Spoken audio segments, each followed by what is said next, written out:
This is Bebron syringe pump, Perfuser Compact Plus. It is having only one connection, that is power cord. This is the on off key. Single press on.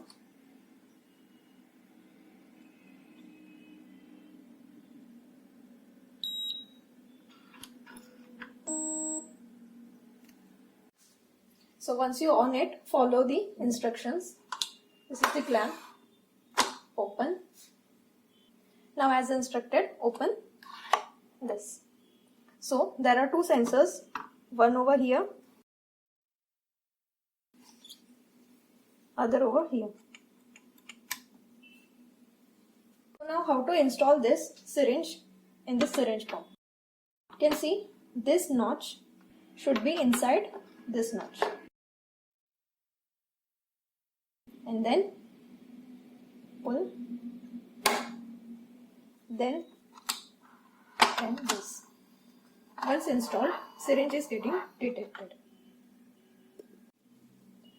My syringe is of 50 cc, but now I want to give only 30 ml to the patient. So in that case, I will set my volume as 30, then OK.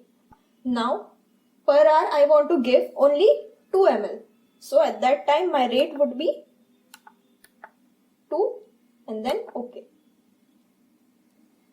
So accordingly time will get adjusted. Then start infusion.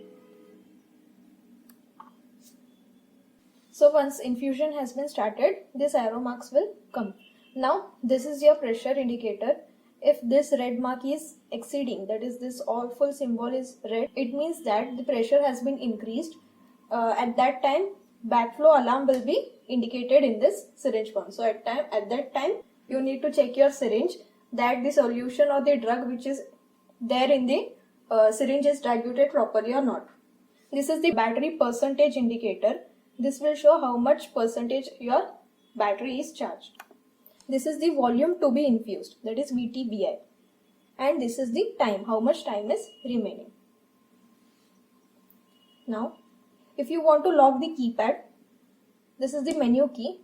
Long press,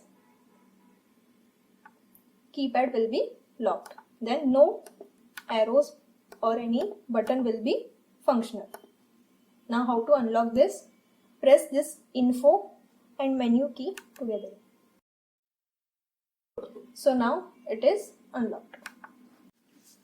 So now bolus. In bolus there are two types. Volume based, that is automatic, other is manual. So how to select?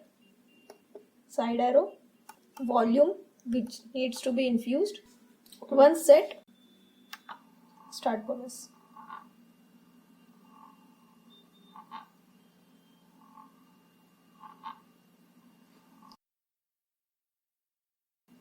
In between you can also stop the bolus. Once bolus delivered to the patient, now there is no need to set the rate which has been set before. So it will automatically continue the rate. Now manual bolus. How to give bolus manually? Long press bolus till you reach the desired volume of bolus. Then stop. After some time it will resume back. Back side there is only one connection, that is power cord. To rotate this, here one notch is there. Press and then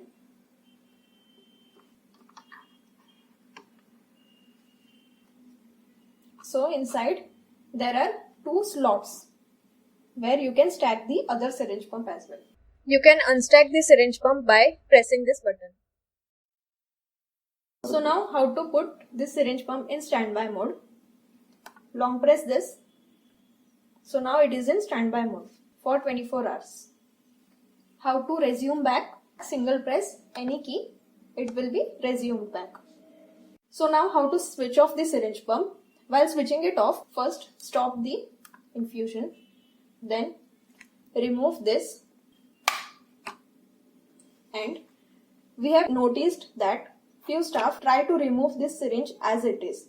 They do not unlock this. So it is recommended to first unlock this syringe and then only remove the syringe. Then do not forget to close this and put it back in its position. And now long press,